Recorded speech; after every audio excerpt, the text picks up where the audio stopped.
本萬象，我係林濤。審計署嘅審計報告批評交通局對巴士服務監管不力。不過有消息就話啦，自從審計報告出嚟之後，交通局一直喺度召集各路人馬開會研討，應招。而且每次研討會之後都會安排聚餐。正所謂雞髀打人牙較軟，有人質疑交通局所謂嘅研討會係咪項莊舞劍，意在沛公啊？澳門巴士服務質量差，班次問題多，一直備受詬病。審計署進行系統嘅統計，有理有據指出，交通局喺巴士營運監管上邊存在諸多問題。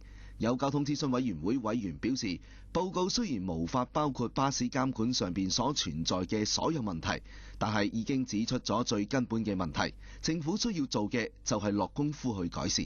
如果係好重視，真係落嗰個苦工去改善嘅，咁我哋公交優先有希望。如果唔係嘅話，又係好似其他以前嘅審計報告咁，過咗痛批一輪，佢捱得住呢個痛苦，過咗嘅冇事嘅，咁樣又等下一輪惡性循環嘅。黃東表示，政府如果錯失今次改善嘅機會，唔做好公共交通，未來珠三角陸上交通網建設完成之後，澳門嘅交通將會更加混亂。亦都有議員表示，以政府為主導嘅巴士營運模式，從一開始就係錯嘅。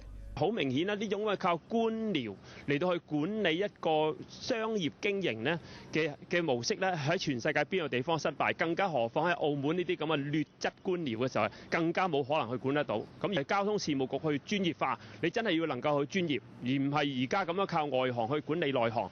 審計報告批評交通局對巴士監管不力，審計報告一出，交通局就開始召集各路人馬開會研討。但係交通局亦都不忘同與會人士共同進餐。更加有消息指，交通局星期二一日喺唔同場合就安排過多次嘅餐飲。出於何種目的嚟做呢個安排，仲要交通局俾出一個交代。7年將近50億公帑嘅使用監管不力，仲未問責，唔通仲要繼續揮霍公帑？澳亞衛視霍偉偉、姚華，澳門報道。所謂言多必失